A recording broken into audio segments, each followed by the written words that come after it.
The Tom Woods Show, episode 1561. Prepare to set fire to the index card of allowable opinion. Your daily dose of liberty education starts here. The Tom Woods Show. Get ready for Contra Cruise 2020. This is the fifth cruise economist Bob Murphy and I have hosted together, and it is always a blast. And this year will be no different.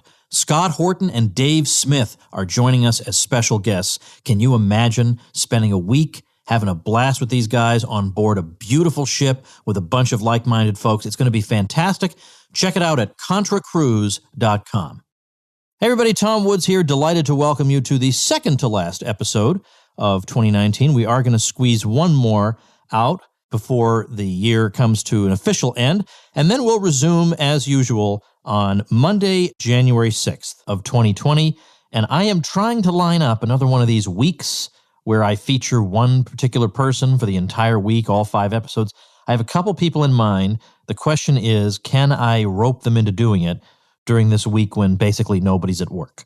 I don't know, but if I'm able to get one of these people, you're going to be really happy. If not, we'll postpone it for some other time. Anyway, I've got today our friend Jimmy Morrison. And Jimmy and I share writing credits on a project that really is thoroughly his. And that is a series of 2 documentaries, the first of which we're going to be talking about today. First of them is The Housing Bubble. And we had a New York City premiere of that. I played you the panel discussion that followed that. That took place over the summer of this year. And there's a really, really great human interest story behind the making of this documentary. There's a lot of good stuff to be discussed here. You can pick up the documentary at thebubblefilms.com, and you're absolutely going to love it. It's really, really well done. Thebubblefilms.com. Jimmy, welcome to the show. Hey, Tom. Thanks for having me on. Well, you've done something really great, and a lot of folks know about it already. We had a really, really nice turnout for that event in New York City, and I just played the audio of that nice panel discussion we had afterward as episode 1560. Anyway, you have an interesting personal story. Now, also the story of you doing this and the work you put in and you driving around in your car and all that stuff. Yeah, we're going to talk about that because it's unbelievably heroic. You're a youngish guy. We don't have to reveal your age, but you started this project when you were an even younger guy. So first of all, let's start with, because I'm always curious about people's stories. Are you one of these people who was born a libertarian, or did you become one? Well, yeah, you're right. It has been quite a journey. So it is hard to think about where to start from. But yeah, I kind of grew up in a Republican household. My dad worked for Iowans for Tax Relief as a development director for a real long time. And so, you know, I learned about free trade and things like that when I was very young. And I was just under the false assumption that Republicans actually believed in that as well. But I would find out that wasn't the case. But I certainly wasn't libertarian. I supported the Iraq War, I hate to say, and I was definitely in the traditional Republican mold. But I think by the time, about 5 years later, when I started working on this film in 2010, I really was more libertarian at that point, but I didn't have the full understanding of the Fed. And to be honest, when I first had the idea for the project, I didn't even know what the Federal Reserve was. And I had read Thomas Sowell's The Housing Boom and Bust, and had read a lot of Milton Friedman. But when it came to monetary stuff, I just, I wasn't educated on it. So this project really is what introduced me to all this stuff. And the way it started was I was painting houses to fund my film projects, and the housing crash happened. And so I kind of watched it firsthand from that perspective. And so I wanted to get back into economics after having dropped out of college. And so I did a torrent search for economics. And the Mises Institute had put out Economics in One Lesson as an audiobook by Henry Hazlitt. And so I was painting a house and listening to Henry Hazlitt write about booms and busts back in the 1940s. And I thought, man, I really need to make a documentary where I track down the people that actually predicted this and ask them why they knew what would happen and what they thought would happen next. And so that was way back in 2010. So it's been quite a journey.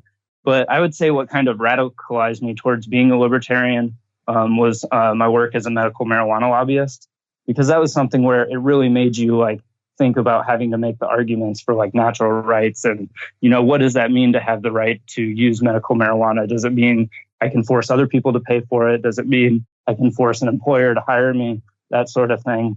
I actually was fired from a church as a media director because I was a medical marijuana lobbyist. So those kind of things just sort of radicalized me toward being a libertarian. I guess it was 2011. Well, I don't know. I don't remember what year it was that I met you, but it was probably somewhere around then. Yep. And at that time, I believe you were still working for the Gary Johnson campaign? Yeah, that's right. And Gary had actually encouraged me to pursue the project. Yeah, he even made a short little promo video for it back in the day, which I certainly appreciated. That's right. He snuck into the Chicago Federal Reserve with me, and we shot a little video next to a cube of $1 million. Nice. Yeah, that's right. Yeah. Jeez, I almost forgot about that. Yeah. So first of all, talk to me about that. What brought you over there, and why did you, eventually you left, but was that because the campaign was over, or what happened? So I actually worked for him before he announced his Republican presidential campaign back in 2011, 2012. And then during his Republican presidential campaign, I quit before he announced that he was switching to the Libertarian Party. But it was just because I wanted to pursue the film and focus on it. And, it's not like I was making big bucks over there or anything. But the reason I first got involved with him was because he came and rode RAGBRAI, which is a week-long bicycle ride across the state of Iowa. And he was riding it to, start kicking off promoting the idea that he was going to run. And so I did some events with my organization, Iowa Patients for Medical Marijuana, with him, and they went really well. And so I started working for Our American Initiative and then his campaign as the Iowa State Director.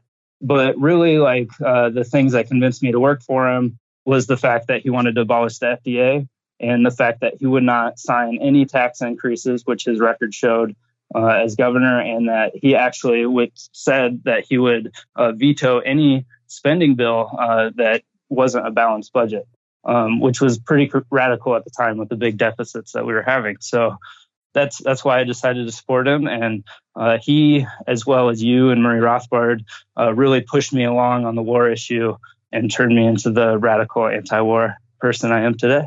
Oh, how about that? Yeah. Now, at the Mises Institute, when you were presenting the finished product, well, in fact, let's talk about it, because we're really talking about two different films. So explain that first. Yeah. So when I started doing the project, I kind of viewed it as kind of like you could have an extended edition, like The Lord of the Rings, where you have this 4-part miniseries, or you have it condensed down into one film. And what I found over the years was I could never condense it down into one film because you just lost the power behind the arguments, and you couldn't really make a fully fleshed out case. And so what I decided to do is just scratch both those ideas and just release it as 2 feature documentaries. So the first film is The Bubble, and the second film is The Bigger Bubble. But it kind of winds through a lot of things. So the first film, the first half goes through the causes of the housing bubble from the perspective of the people that predicted it. And then the second half of the film goes through the history and kind of looks back and goes to the Great Depression and, your great writing on the Panic of 1920 and that sort of thing. So we really get into a lot of things, going even through the gold standard with the Bretton Woods and going off in 1971. And we go through Alan Greenspan's reign with the S&L crisis in the 80s and all through the dot-com bubble. It's really a very expansive film, as you know. So that's kind of part of my excuse for why it took so long. But really, the reason it took so long is because we just really wanted to make it accessible and not have it be just a bunch of talking heads. We wanted it to be something that anyone from the general public is going to enjoy and maybe even want to watch it again or share it with a friend. Okay, I will definitely get back to that. But the image of you in your car driving around the country to interview all these people is very compelling because you didn't have a big team of assistants. You didn't have an advanced team showing up, scoping out the area and finding good places to do things and setting things up for you. You were the thing. You were the guy doing it. And it was not always easy. No, it certainly wasn't. I actually drove over 35,000 miles to get all the interviews. And thankfully, I stay in hotels or in an RV now. But back in the day, I would sleep in my little Pontiac Sunfire, a little 2-door car where the back would fold down. And so I would go shoot interviews in New York City, and I'd be sleeping in the Best Buy parking lot just over the river in New Jersey. in my car to make that happen. So it wasn't easy, but it was definitely worth it. And you can't like give up an opportunity to meet some of the people that are in this film. We really got to get a lot of interesting people like Jim Rogers and Mark Faber, two people who are just legendary investors. And then, of course, we have Doug Casey and Peter Schiff, David Stockman, Jim Grant. It goes on. And then we have all these legendary economists like Joe Salerno and someone you know quite well, Robert Murphy, and Mark Thornton, Roger Garrison, Patrick Barron. We even got Peter Wallison, who was on the dissenting commission, or he had the dissenting opinion in the commission on the financial crisis, where Congress asked what this commission thought caused the crisis. And then they passed all their bills before the commission even told them what they thought caused it. So it was awesome to actually get to sit down with someone like that who spent all the time in the numbers and really analyzing it and talk to them about how they thought it played out. It really added a lot to the film, I think. Yeah, I mean, I'm not 100% on board with Wallison, but he's a really, really, he's a good guy. He's right about an awful lot. I mean, the portions of the financial crisis where he has concentrated his efforts, there's nobody better. Right. And he's been very good on the deregulation caused it thing. He just will have none of that. So I've had him on several times, and I'm very impressed by him. I've had not everybody, but I've had a majority of the people in this documentary on my own program. But gleaning the insights from each one of them and then combining them together into this project is no small feat. I seem to recall, and I'm sorry to dwell on something so, let's say, uncomfortable, but I seem to recall in your story when you were presenting the film at the Mises Institute a couple of years ago at the Mises University program in front of a group of students, I seem to recall a story about you in your car being physically ill. Did I make that story up? Is that real? No, that's definitely true. So unfortunately, a lot of the days that I had interviews, just from anxiety or whatever, I would throw up the morning of the interview. And so, like, for example, I drove out to Montreal to interview Mark Faber, and I was staying in a Walmart parking lot in Mississauga. It's kind of like halfway between Detroit and Montreal, I think. Or it's kind of on the outskirts of Toronto. Anyway, so I was staying there, and that was the first interview I had. So I wasn't even expecting this, but I was in the back of the car, and I had to literally puke out the side of the car and then go find a gas station to get cleaned up. And it was kind of crazy. I would wash my hair in gas station bathrooms and then put on a suit and go interview someone like Mark Faber, who has predicted like every crash in the last 30 years all over the world. I mean, it's not that these people are saying they know the timing or anything like that. I think it's very important to point that out. These people just have the insights into the economy of why these crashes happen. And everybody dwells on the when, because that's really important for investing. But as far as an economics film, I think we do a good job of being more about causes and effects and that sort of thing, and not really dwelling on trying to be like this predictor of the economy and knowing when this next crash is going to happen or anything like that.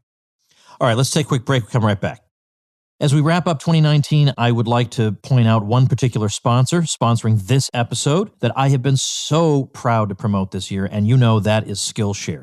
It offers thousands of inspiring classes for creative and curious people on topics including illustration, design, photography, video, freelancing, and more. You get unlimited access to thousands of inspiring classes with hands-on projects and feedback from a community of millions. And you can fit Skillshare classes into any schedule because most classes are under 60 minutes total. I was noting in particular one of their new and very popular classes that interests me. Even though I'm not on Instagram, I'd like to take photographs that make me not look like an idiot. It's a class called Instagram-Worthy Photography. Shoot, edit, and share. And all you folks who are interested in some kind of side hustle, starting your own business, online or otherwise, you're going to find plenty of material on Skillshare. Explore your creativity at Skillshare.com/woods and get 2 free months of premium membership. You get access to every single class they have for 2 months for free. You've got to do this. Check it out at Skillshare.com/woods. So we're talking right now about the first film, the one on the housing bubble. There's a second one on the stock market. So you want to say something about that? Like what's What's that about, and when can people get that? And also, how can they get the first one? How do they go out and get this thing? Yeah, everybody can buy the movie at letusdisagree.com or thebubblefilms.com. We have it available digitally on Blu-ray and DVD. And then we're going to be expanding in the next couple months to different platforms like Vudu and Google Play, iTunes. We're trying to get out on all the major ones. So we should have that out in the next couple months, but you can already get it digitally or on Blu-ray and DVD. But I mean, can people stream it now? Yeah, they can stream it right now. Okay. So if they order the film right there on the PayPal order, it says the Bubble Digital Access. They can click and go ahead and watch the movie. So okay, good. So what about the second film? When do we expect that? Yeah, the second film, we've already done a lot of work on it because we made them at the same time. Like I said, we started with that miniseries idea. So really, it's like episode 3 and 4 of the miniseries. So we're still editing that. We're in post-production, but we're hoping to start doing test screenings like the summer or fall. And, I'm not going to say it's going to be out by the end of 2020 because I certainly have a poor track record of predicting when my documentaries are going to come out. But we're definitely pretty far along on the project, and it's really coming together. It's exciting because it's more current events. We were able to put the history in the first film. So if somebody just wants to skip to the end, they'll be able to start with the bailouts in 2008 and bring it up to today. So we really focus on a lot of the bailouts and a lot of the secret bailouts that were going on. And we talk a lot about quantitative easing and how they basically said they were just going to do this temporarily and they would eventually sell off all this mortgage debt and all this government debt. And it would all be okay. And they just kept putting off the date that they would do it and putting off the date. And now that the time's come where they finally started doing it, they've already had to turn things around and start buying more and more debt. So it's definitely set up to be an interesting film, and I can't wait for people to see it. But we're really proud of the first film, and I think there's a lot to learn in it for anyone, even if you're very familiar with these issues. There's a lot that you can share with people.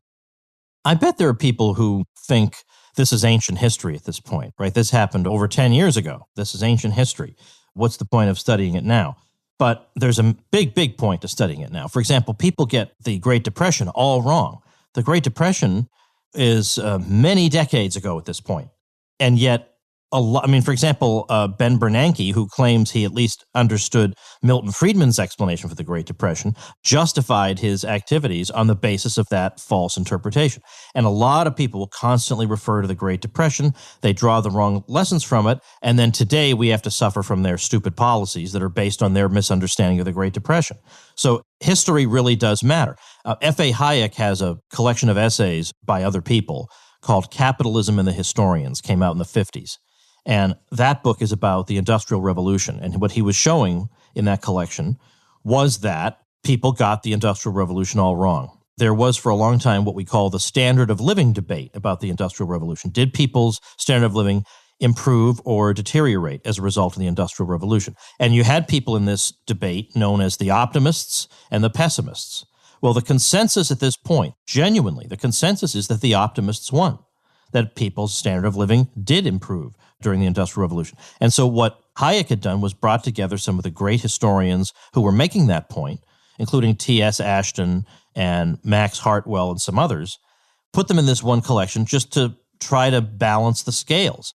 And in the opening essay to that book, he says that there's value in doing this, not only just to correct the historical record, but also because if you get history wrong, you're going to get what you're doing today wrong. And if you think that laissez-faire yielded this terrible dog-eat-dog situation where people were living in grinding poverty because of capitalism, then you're going to do all the wrong things today. And likewise, if people don't understand what happened in 2008, they're going to do all the wrong things the next time. That's what makes this important. So thebubblefilms.com is where everybody should go. There's my little pitch. How's that? That was good. All right, good. Now, I want to, given that we did talk about some of the, economic themes, and we did have that nice panel discussion that I played in the previous episode, I am a bit interested in, as I say, sort of the human element, the human interest element of putting this whole project together. Because starting in 2015, Jimmy Morrison here had a couple of developments in his life that, that maybe the project might not have come to fruition after all. But he keeps on, a guy who wakes up in his car, vomits, washes his hair in the gas station bathroom, and then puts on a suit is not easily deterred. But maybe you could tell us a little bit about this. Well, in 2015, basically, I went bankrupt. I ran out of money. I had expanded. Basically, when we were able to grow the project and really we had such a positive response to what we had going, we wanted to put in the extra time and put in the extra work. And I didn't want it to be some auteur thing where it's like I'm trying to do everything. I wanted to have an editor and a motion graphics guy and a composer, sound editor. It's important to have that specialization in any project. And in the film industry, there's definitely like a tendency for directors to want to micromanage everything and do it all themselves. And I won't pretend I haven't made that mistake in the past. But anyway, I'd hired this crew and everything. And then I ran out of money because it took me so long with the script because I couldn't condense it down into that one film. And also because we wanted to make it so accessible and put in all these cartoon clips and movie clips. And, it's really a cultural film. There's lots of pop culture in it. And so doing all that, when I ran out of money, I ended up taking out loans and credit cards. And I had interest rates ranging from 9 to 22%. And they were just lots of different payments coming at me. And at this time, I was also having my first child. My wife was pregnant. She was really sick during the pregnancy. And so I started painting houses again and took on this huge $650,000 house. I painted the whole inside of it and just really burnt myself out. But luckily I got through it, and we had a falling out with a producer and was able to get a clean break from that. And even though we had all those setbacks, we were able to turn it into something where it just allowed us to put even more time and effort into finding great clips to use in the film. And so the film is so much better now than it was back then. And, we've had such a positive reaction from people about the different things we have in there, like South Park and The Daily Show and Boy Meets World and SpongeBob. And, it's just everything. And if people want a little Easter egg for Christmas, there's actually one shot in the film of the house from Home Alone from a realty video when they were selling that house. So if you look through the film, you might see the house from Home Alone. I want to amplify what you just said, because that was one of the points I was going to make, was that you were talking earlier about how to take this documentary on a subject that, as important as it is, nevertheless might seem technical and dry to some people. How do you take that and make it accessible to the general public, but without being patronizing or condescending? And I think you did exactly that by interspersing these various clips drawn from popular culture, but that really, really do make the point and really do amplify it and help people understand what's being said here, because you are throwing a lot at people. If I'm sitting here watching this thing, or, obviously I had a hand in it, so I knew all along about it, but if I was just watching this fresh, well, I kind of already, it would be not that hard for me to follow the storyline because I've talked about it forever. But for some people, they've never heard of half this stuff, or they don't know about how the banks work or whatever. And a lot of that's being thrown at them, but it's being thrown at them not only in a way that's, entertaining, but also the clips that are used are well chosen because they also really do illustrate the points for people who, let's say, wouldn't get the point quite as well if an economist were just standing there lecturing to them. So that was really well done. And what's also interesting about this is, I don't know what experience you had making documentaries before this, but I suspect it was little to none. Am I right? Well, I dropped out of college in 2006 to pursue film. I had written a script, and I actually shot most of the movie for about $8,000. I was able to get some small investors, and then I hired some people and shot this movie, and actually had to go to my parents during the production and ask them for $3,500, which was like, oh, that was the most embarrassing thing ever. But it was because I just wasn't able to raise enough money and everything had come together. And so I shot most of this movie, and it was basically like my film school. And that's what taught me, okay, I need to hire an editor. I need to have other people doing these things because you can't do it all yourself. So I learned a lot from that process. But the only other documentary work I'd really done was my best friend's brother was a college football recruit for the Iowa Hawkeyes. He was playing football in my hometown. And so I followed him around after I graduated. I filmed him at a bunch of his games and stuff like that. and was going to make like a recruiting documentary. But I basically found that with like the NCAA and the college system, like there's just no access for outsiders. So I just kind of gave up on that. But it also taught me a lot about, making sure you have other things. You can't just have a bunch of footage of a guy playing football. You got to have other B-roll and that sort of thing. But like you were saying with the film, I really do think the film is a roller coaster ride, but thanks to like our motion graphics and the way we've tied it together, I think there is a narrative flow that goes through there, and people will be able to watch it and enjoy it the first time, but they'll definitely, if they go back a second time, they'll just find so many more things that they missed because there's so much going on. Well, I want to remind people again, thebubblepilms.com is where to get it. And I don't know what else to say to folks about this.